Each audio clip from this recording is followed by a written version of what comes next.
I'll be in a firm resolve. On balance, the benefits of the United States participation in the North American Free Trade Agreement outweigh the consequences. Our first contention is creating economic interdependence. In '95, poor economic decisions sent Mexico into what became known as the peso crisis. Thankfully, the economic interdependence sponsored by NAFTA prevented protracted Mexican recession. Pyogo de Santa Clara Journal of International Law writes in 2017 that Mexico depended on the United States to solve the peso crisis in light of NAFTA. If the United States had left Mexico to face the peso crisis alone, it would inevitably experience its own domestic financial crisis due to the close linkages forged by NAFTA. Instead, the United States bailed out Mexico, lending it billions of dollars and stifling the crisis. Bert Fisher of the Journal for Economic Perspectives in 2001 wrote that NAFTA greatly reduced the negative effect of the peso crisis. She quantifies that United States exports to Mexico would have fallen by 28% without NAFTA as opposed to 14% with NAFTA.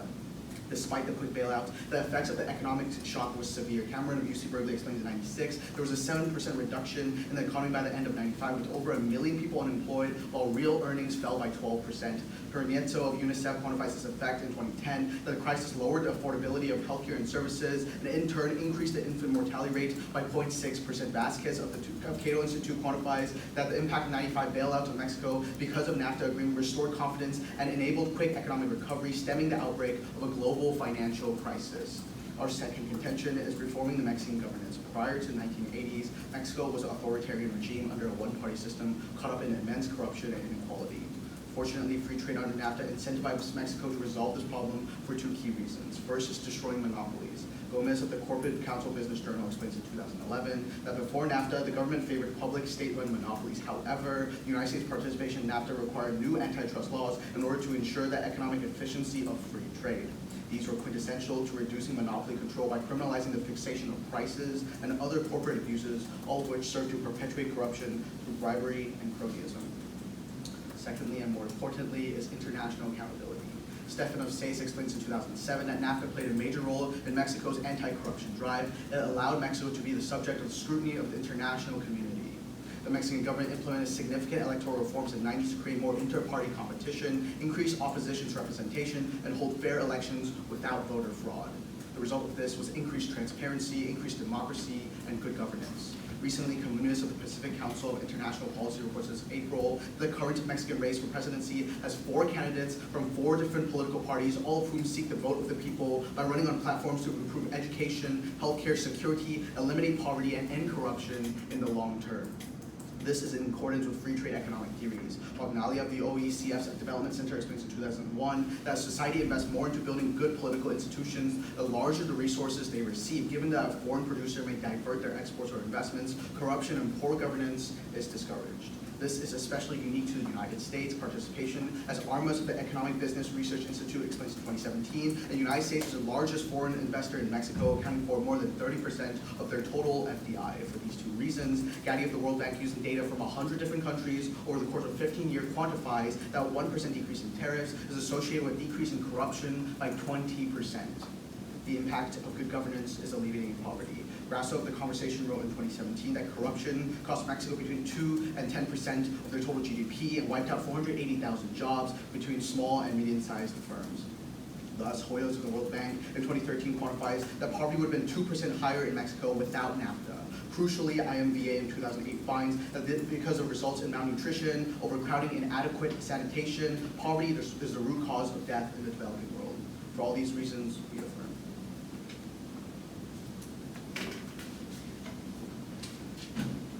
So just so you're ready, after case of poor crossfire, you can see who it is, which is 2% because probably without NAFTA. Yeah.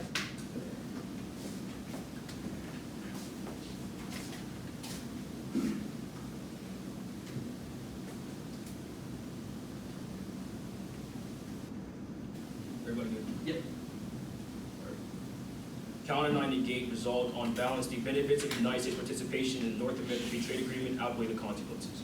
Our first point of contention is unenforced regulation. When NAFTA was passed, it was supplemented by the North American Agreement on Environmental Cooperation and Labor Cooperation, which Canada and Mexico struggled to adopt due to legal challenges from foreign investors.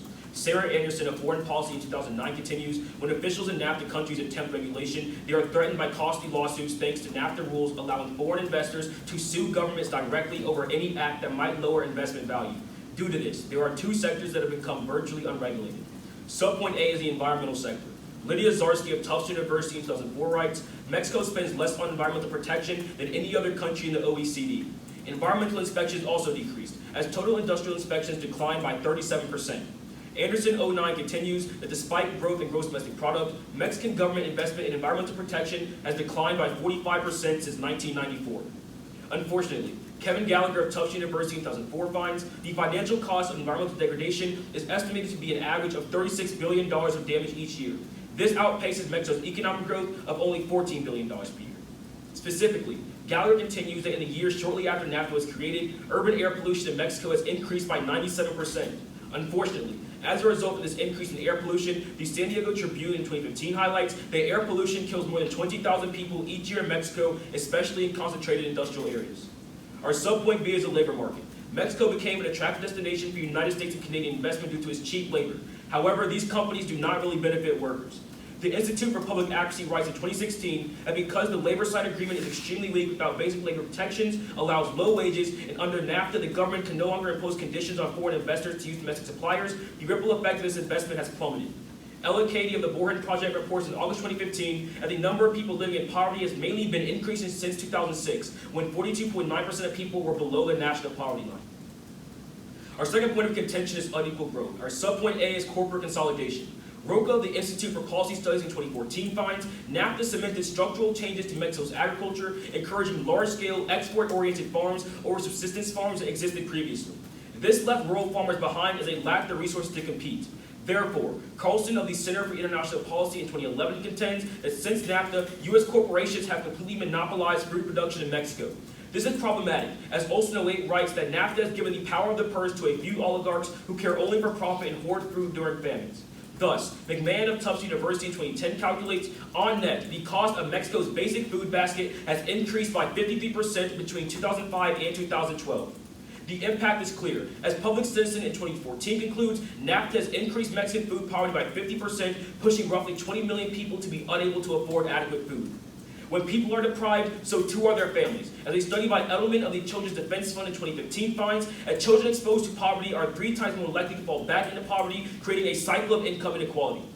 Our subpoint B is desperate drug dealers. Maurer of Harvard in 06 writes, NAFTA disproportionately benefited northern Mexico due to its proximity to the United States, its public infrastructure, and its highly educated population.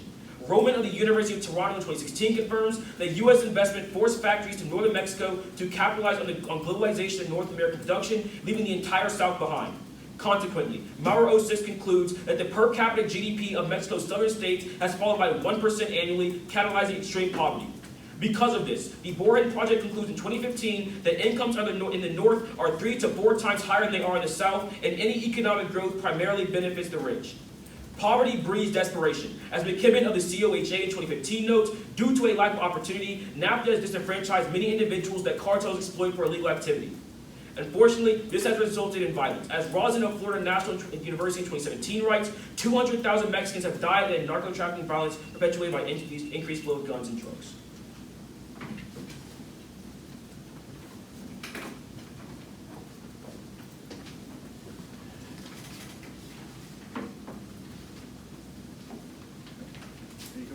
Yeah. Everyone's ready? In your contention 1, subpoint A, you talk about the environment. Yeah. How does the economy affect the environment?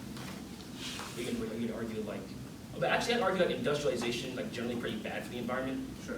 Okay, so like when you have a poor economy, what happens to the environment?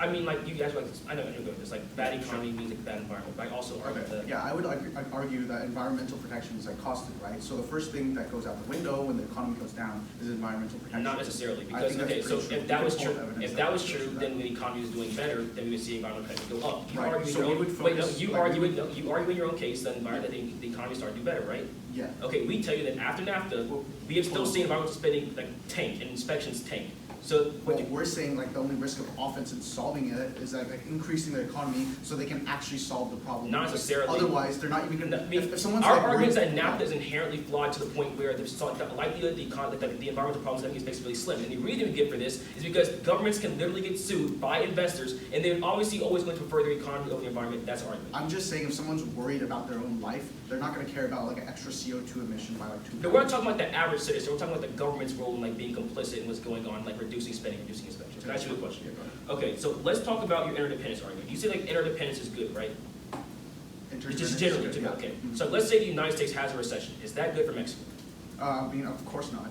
Okay, so if United States interdependence protects Mexico from a recession, and at the same Well, I time, mean, person like, gets the United States recession, like what's the net It's benefit? like a two-way street, right? Like Right. you're supposed to protect each other. It's better than no protection at all.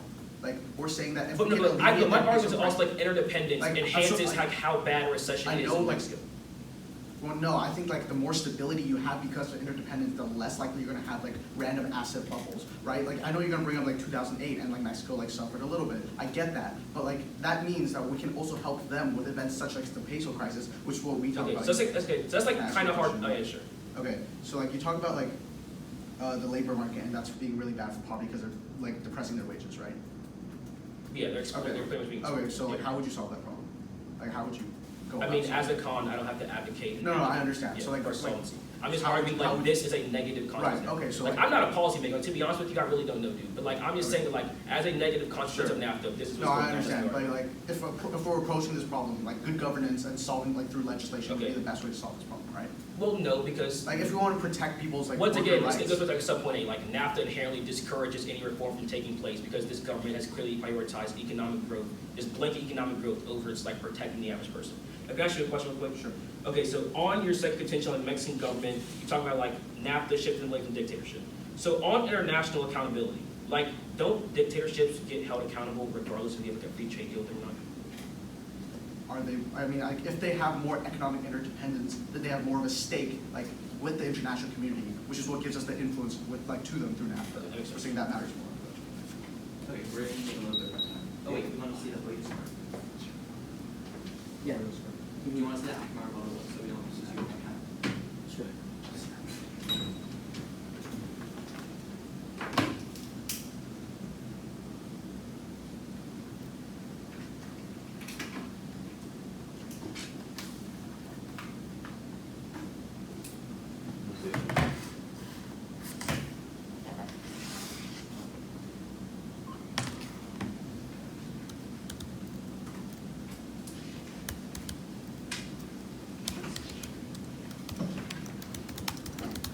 Yeah.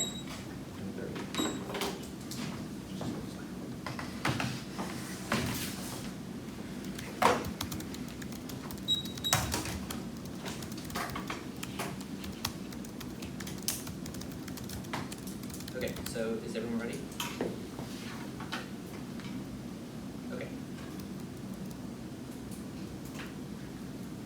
Let's dive right into their first contention where they talk about deregulation. This is all about how NAFTA lacked strong enough labor provisions to actually enforce environmental and labor regulations. Two key issues with this as an overview to this argument. First, you have to do the comparative analysis. What was Mexico like before and after NAFTA in terms of their provisions? We're actually going to be finding that before NAFTA they had much worse provisions, and NAFTA paved a step in the right direction to at least have some form of regulation on this industry. But secondly, and more importantly, the root cause of having poor regulation is having a bad government. If we are able to win our second contention on improving the Mexican government, that's the best way that you fix this policy in the future. We're not, like in First Crossfire, we discussed about the idea that we are not policymakers. We don't know what the best approach is. But I can tell you, if you have good government, that is the right step to pursuing good policy to create good solutions. But now let's look at their individual subpoints. Their first argument talks about the environmental sector, but this is actually strongly related to the economy, which is what Andrew was talking about in Crossfire. Specifically, in times of economic crisis, environmentalism policy is the first thing that is thrown out the door. As a matter of fact, UC San Diego's Sean Conroy explains that a 1% increase in the unemployment rate decreases environmental spending by 0.6%. This is specifically linked to our peso crisis argument. That created huge amounts of unemployment, which deregulated a lot of the environmental industries. So because the United States was able to bail out Mexico from the peso crisis, that's going to be the stronger link to the environment. But secondly, and more importantly, is that the environmental sector in Mexico prior to NAFTA was incredibly damaged by a monopoly on the oil industry known as Pemex. What NAFTA did was allow the competition to flourish that ended up destroying that oil monopoly and benefit the environment. But thirdly and finally, NAFTA has comparatively much better institutions to protect the environment. As the United States Office of Trade in 2009 argues, they created two bilateral institutions that Becker of the Business Association of Latin American Studies reports in 2011 that this kind of accountability actually increased the federal budget for the environmental sector by 81% in Mexico. The reason why this is important is this links right back into our narrative about the decreased corruption. We're incentivizing Mexico to take better steps in terms of the environment and fix these problems.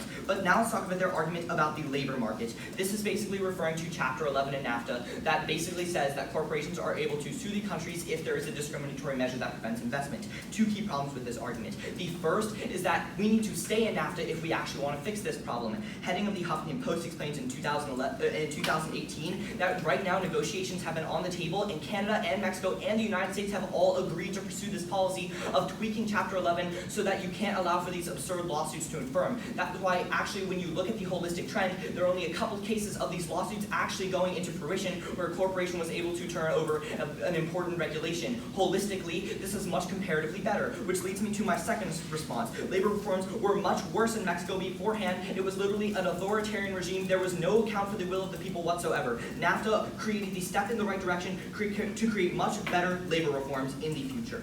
So now let's talk about their second contention that talks about unequal growth. Their subpoint A talks about basically corporations and how that hurt the agricultural industry. There are again two key problems with this. The first is that this was only a short-term shock. A lot of scholars actually attributed this crisis to the peso crisis again. It's not specifically caused by NAFTA, but what NAFTA can do is help this crisis in the long term because Johanna Huckabee explains in PBS in 2017 that because of the reduction in the consumer prices created by the free trade under NAFTA, Mexican farmers are better able to buy agricultural products, like for example, fertilizer, seeds, and farm equipment to fix this crisis in the long term. But secondly, breaking these monopolies is exactly what good governance does. We've already given you example after example of Mexican monopolies being destroyed as a result of NAFTA. American monopolies coming in doesn't make any sense considering the increase in competition.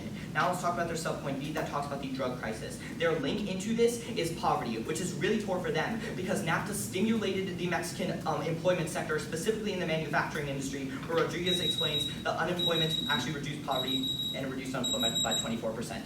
Is he who is? Yeah.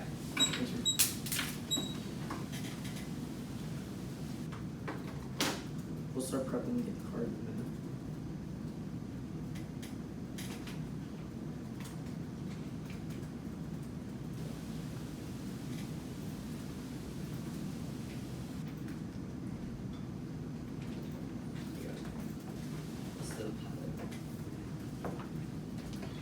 Okay, just start prepping.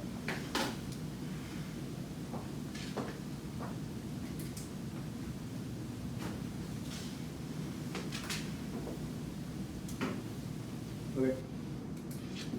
I have 11 seconds used for that. Does that happen?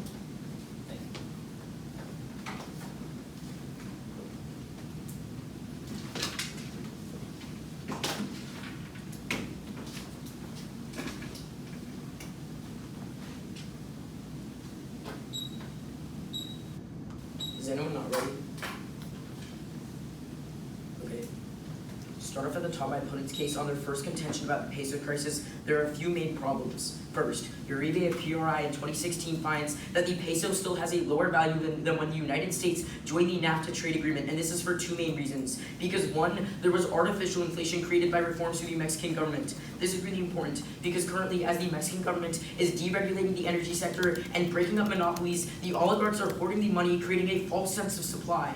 What's really problematic is as the people in Mexico have less access to currency, it's actually devaluing their wages. But secondly, United States demand. Because when the United States tried to enter NAFTA, they put demands on Mexico to build up their infrastructure and their economy before we would develop factories in the north. This is really problematic because Mexico turned to the IMF and the World Trade Organization. However, they adopted unsustainable adjustment policies in their economy that put them at the mercy of the global market because of the massive loans that they owed to the World Trade Organization and the IMF.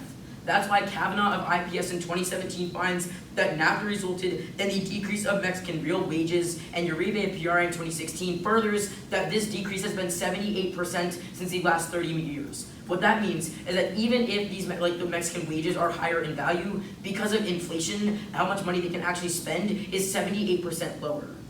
Now, on to their second contention about reforms within the government. First, they talk about breaking up Mexican monopolies. However, All they did was replace Mexican monopolies with United States monopolies. Because in Mexico, they had 4.9 million small family farms along their large agricultural system. But when the United States moved in, they bought up most of the land, displaced 2 million farmers, and this has 3 bad impacts. 1, they turned to the United States for more food. But because the United States hoarded food in Mexico, they raised food prices. That's why in case we tell you that food prices for the average Mexican under NAFTA has gone up 53%. But then third and finally, it forced 2 million people into unemployment as they could no longer run their farms. They say that more access to technology allows people to run their farms. The problem is they don't have access to the technology that a large corporation does because they're still an individual on a small farm. They can't compete.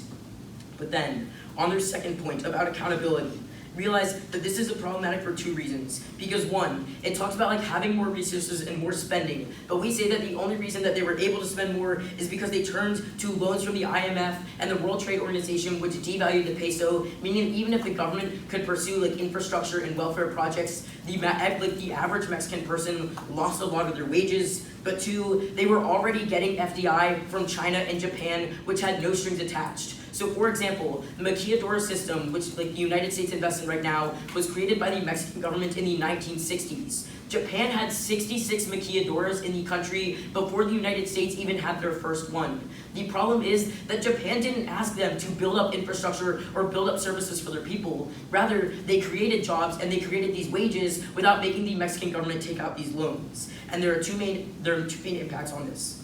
1, they don't actually solve for the corruption that's happening right now because the problems they speak of get worse. Even though they deregulated the energy system, Zaremba of 2018 finds from oil price that there's been a 352% increase in the amount of oil being drilled because new companies are going into the region, and 2, they've lost $1.6 billion in oil. He comes up here and he tells you that right now they're trying to renegotiate lawsuits against companies within Mexico. Realize that Mexico just had to pay a California oil firm that infiltrated the market $170 million because they tried to regulate them and they failed. At that point, Mexico is losing money on oil and they're only furthering economic degradation.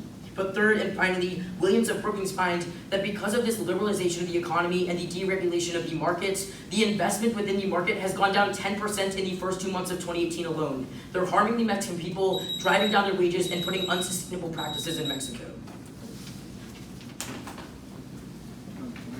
Drew Cross, can I see your 2 terms on international accountability, the increased oil drill and money lost? Whatever you read was the link.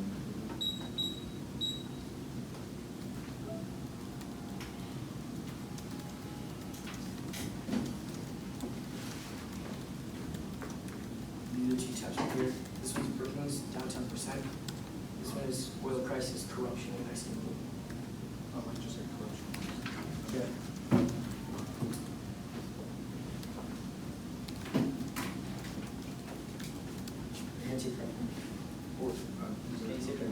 Yeah, it's fine. Right? Okay. So was the United States requirement to get IMF loans and from World Trade Organization loans a part of NAFTA? Yes, it was organized under NAFTA. So it was literally part of the treaty that they signed? It wasn't a part of the treaty that they signed. The only way that they would sign the treaty if Mexico complied. That's why so the was years the fault prior, of the United States not necessarily the fault of NAFTA then?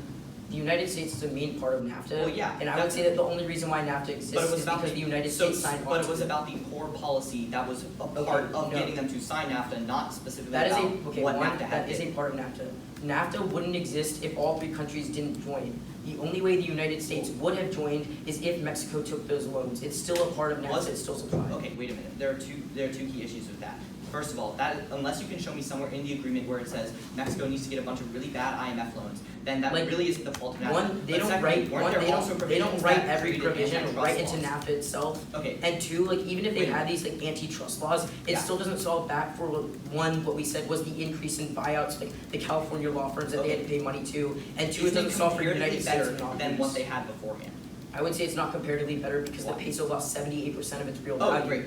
that you brought that up, can I talk about that really I quick? mean, Or ask you a sure, question like, about you it? didn't make the peso crisis better, so let's talk about it. Well, don't you think a bailout like kind of saved them from like a bunch of I would say, back like, recession? The bailout that might have saved them didn't actually save them because one, they artificially inflated the price of the peso, and two, it still lost 78% of its value Okay, in the wait a last minute. 30 That doesn't years. make any sense. The peso artificially inflated before the bailout in the first place, not Okay. after the bailout. And that was Literally, created, you the even said in evidence your comes rebuttal, from that was created by 1996. core reforms in their government that was created in the Okay. 1980s.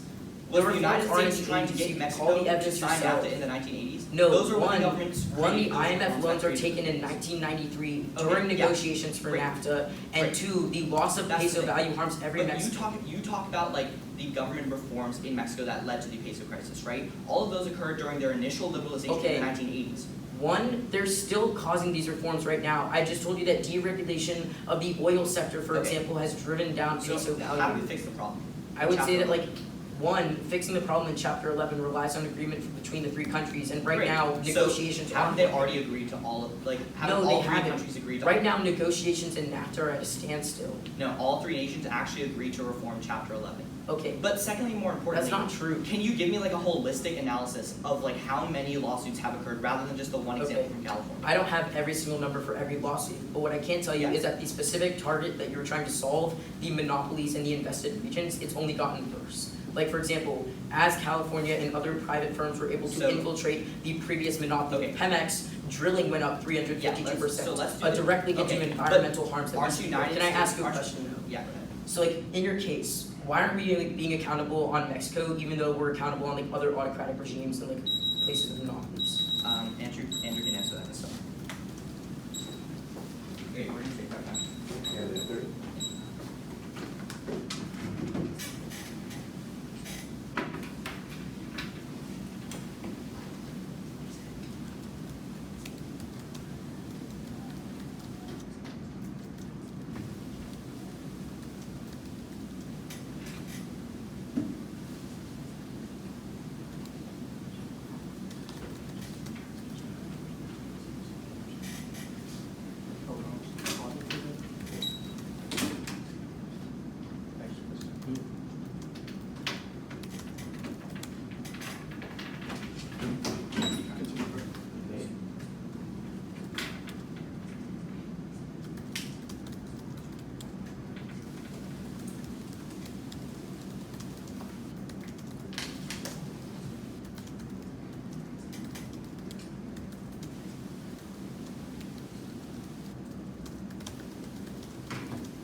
Third.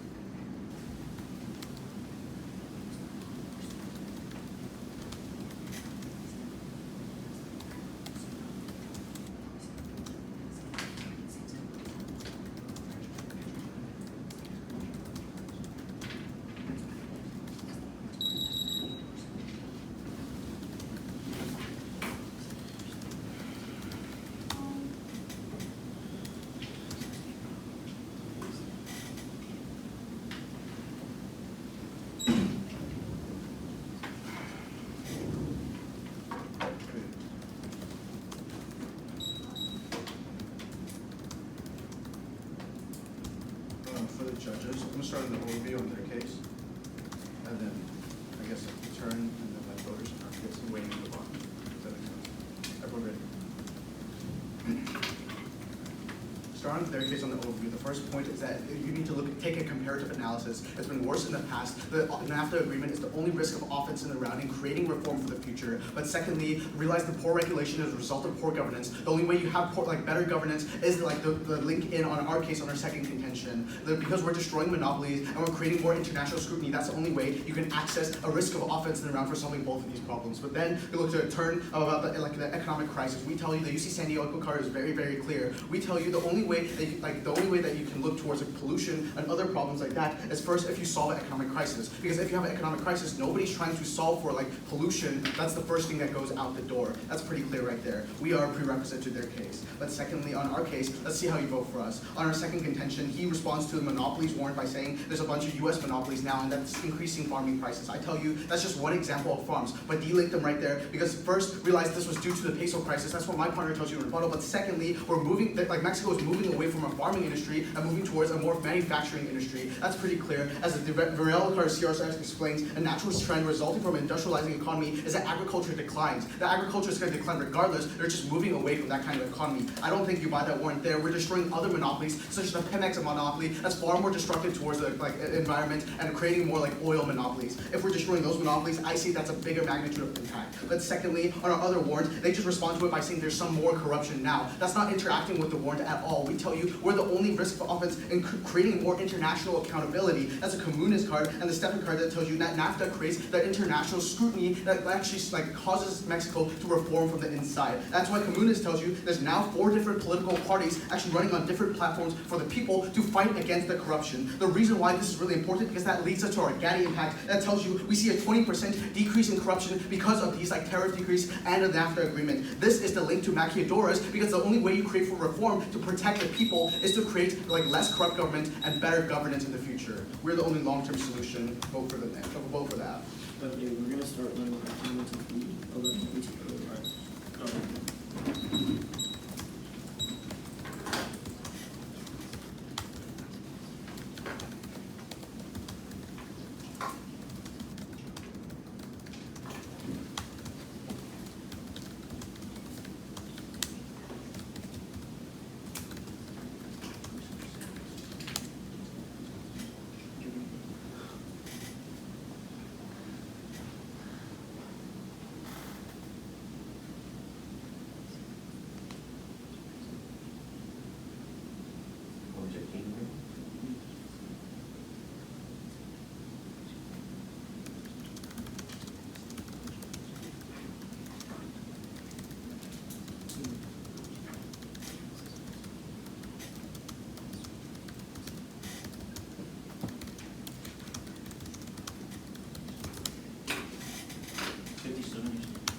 So that's in mid-April.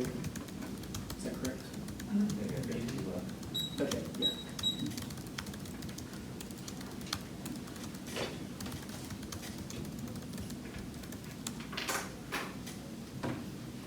Opponents?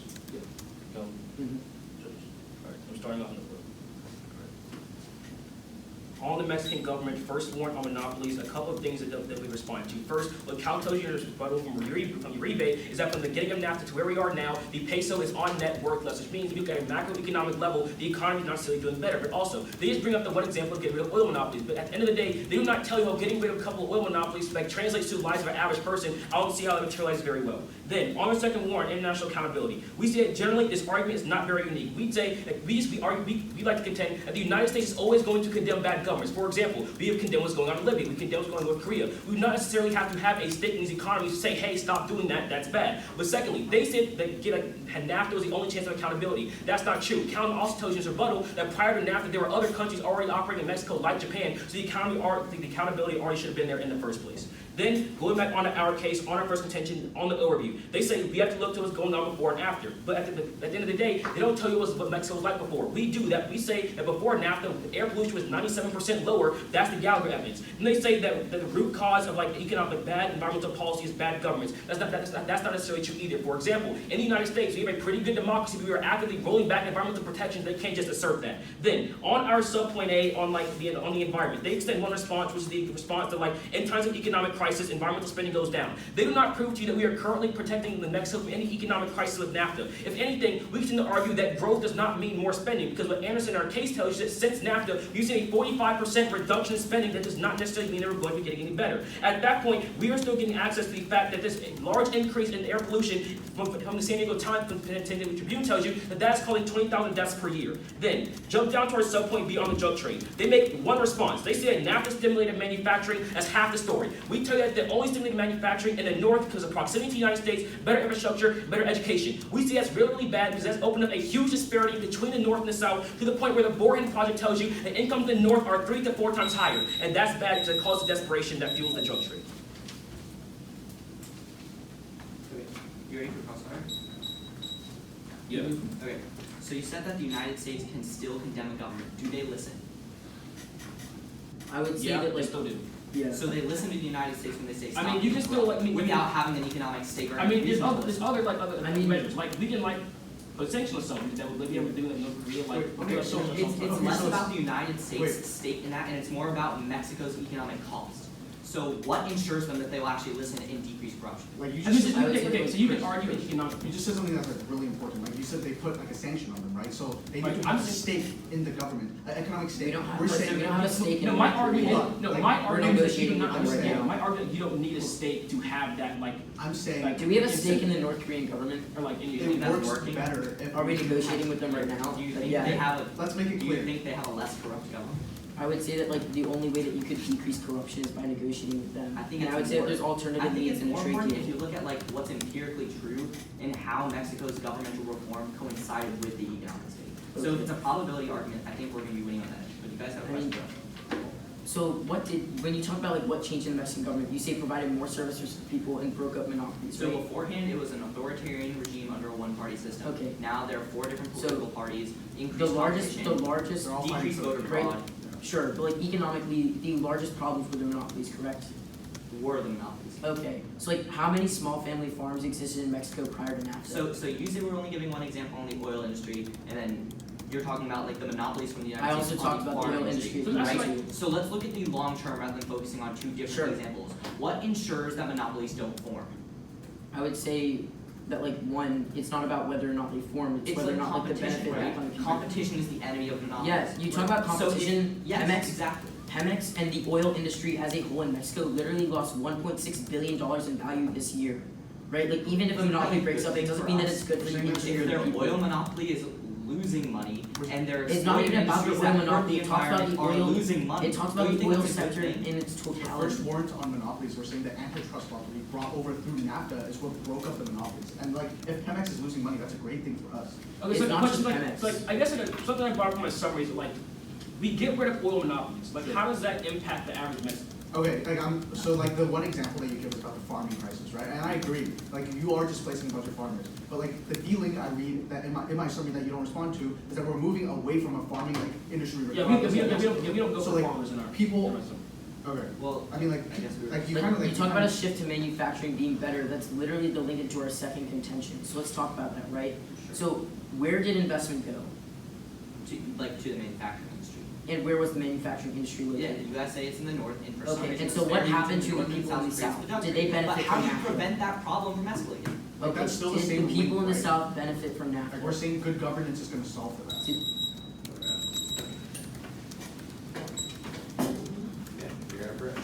Yep.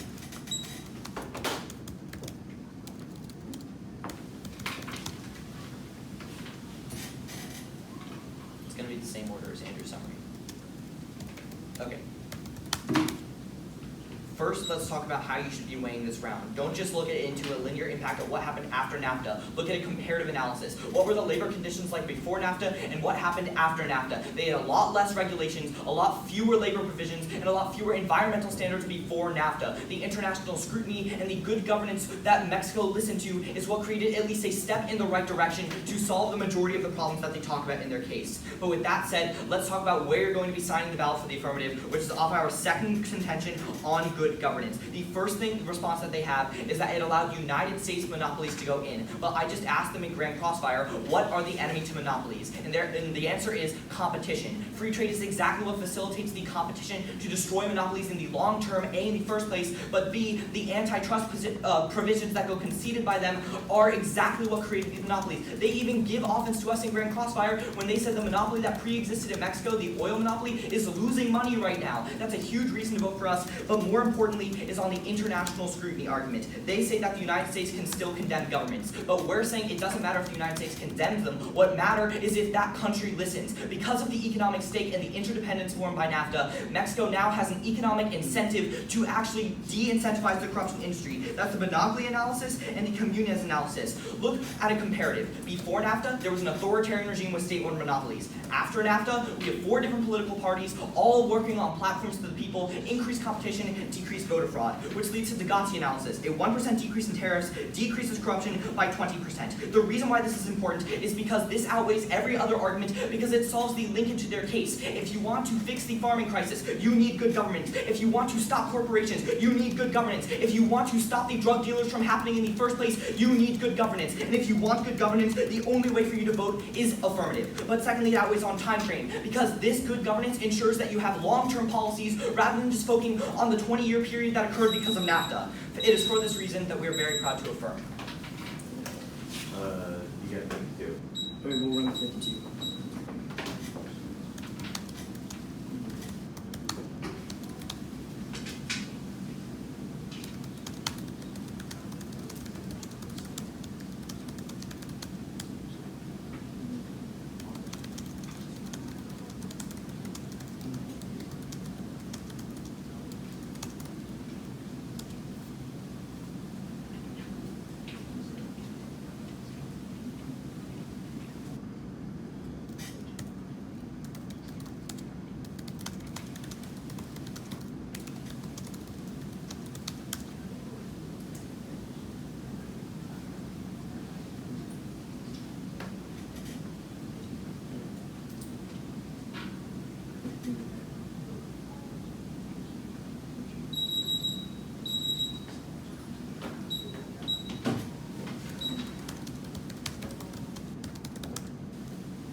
Anyone not ready? Okay. Start off on what my opponent goes for in final focus. First, he concedes the Uribe evidence that says the value of the peso is down 78% since the implementation of NAFTA. That's really problematic because their entire first contention literally talks about how a weaker peso harms the Mexican economy, growth, trade, exports, and the average person. At that point, we would still see these economic detriments happening because there are lower wages, lower prices and values for goods for the Mexican people. But secondly, let's talk about the idea of monopolies and accountability. Realize they got up here and they try to say that competition is the best way to break up monopolies. The evidence we give you about the oil industry losing money isn't about monopolies, it's about the industry as a whole. But secondly, we tell you they didn't break up monopolies, rather they shifted monopolies from oil to agriculture because now there was no competition against United States companies there that increased food prices by 53%, and that is what led to a large shortage of food and food poverty in Mexico. But then secondly, on accountability, they never provide uniqueness as to why the United States had to be the one to do it. Because we say that first, the United States condemns bad actors even if we don't trade with them. Libya, North Korea, we don't trade with them, but we still have negotiations and cooperation to decrease corruption in their countries. But secondly, other actors such as Japan, who had higher levels of FDI in Mexico before NAFTA, also want to have this idea of accountability. They're democracies, they pursue the same goals as we do. But now let's go back onto our case. On the framework at the top, they say that it's worse in the past, but they never give you any quantitative data that actually shows this. We tell you that air pollution, especially in the environment, has gotten 97% worse since the implementation of NAFTA. That's because, one, after NAFTA was signed, Mexico spent 45% less on their environmental policy, and this is really problematic because less on environmental policy leads to more deaths of the Mexican people. If you vote for them, you're conceding that 20,000 people in Mexico die every year from air pollution in the industry. But then secondly, we tell you that because they focus on manufacturing, poverty in the South increased to the point where people had no alternatives but the drug trade. At that point, 200,000 people have died in the drug trade. All they give you are nebulous economic impacts that don't even contextualize for the average Mexican person. And for these reasons, we're very proud to report.